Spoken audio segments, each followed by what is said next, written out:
Hotel ஸ்டைலில் டல்கோலா coffee எப்படி பண்ணுறதுன்னு பார்க்கலாமா? அதுக்கு 1 ஸ்பூன் காஃபி பவுடர், ஓகே, அதுக்கு தகுந்த மாதிரி சுகர். தகுந்த சுகரா? ஆமாம், தகுந்த சுகர். கொஞ்சமாக ஹாட் வாட்டர் ஊற்றிட்டு இதை நல்லா நம்ம வீட்டில் இருக்கிற ஸ்ட்ரெயினர் வச்சு இப்படியே மிக்ஸ் பண்ணுவோம். நல்லா மிக்ஸ் பண்ணோன்னா நல்லா நுர மாதிரி வரவே இல்லை. வரும், வெயிட் பண்ணுங்க, உடனே எப்படி வரும். நானும் ரீல்ஸ் பார்த்து தான் ட்ரை பண்ணுறேன், பார்க்கலாம் சக்ஸஸ் ஆகுதா. வாசனை எல்லாம் வருது. வாசனை, காஃபி வாசனை வருதா. பீட்டர் இல்லாமல் நம்ம ஸ்ட்ரெயினர் வச்சு எப்படி பண்ணுறதுன்னு பார்க்கலாம். கலர் சேஞ்ச் ஆகுது தெரியுதா?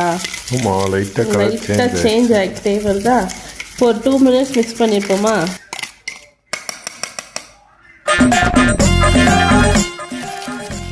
இப்போ நல்ல கலர் சேஞ்ச் ஆகி ஒயிட் கலர் மாதிரி வந்துச்சு. இப்போ இதை நம்ம அரேஞ்ச் பண்ணிக்கலாம். நம்ம மிக்ஸ் பண்ணி வச்சோம் இல்லையா, எவ்வளோ திக்காக க்ரீமியாக இருக்குது பாருங்கள், சூப்பர் க்ரீமி. இப்போ இதில் பால் ஆட் பண்ணிக்கலாம், சூடாகவும் ஆட் பண்ணிக்கலாம், சில்லுன்னு ஆட் பண்ணிக்கலாம். நான் கொஞ்சம் சூடாகவே ஆட் பண்ணுறேன். என்னடா மேலே மிதங்கிட்டு வந்துருச்சு. காஃபி எப்படி கீழே பாரு.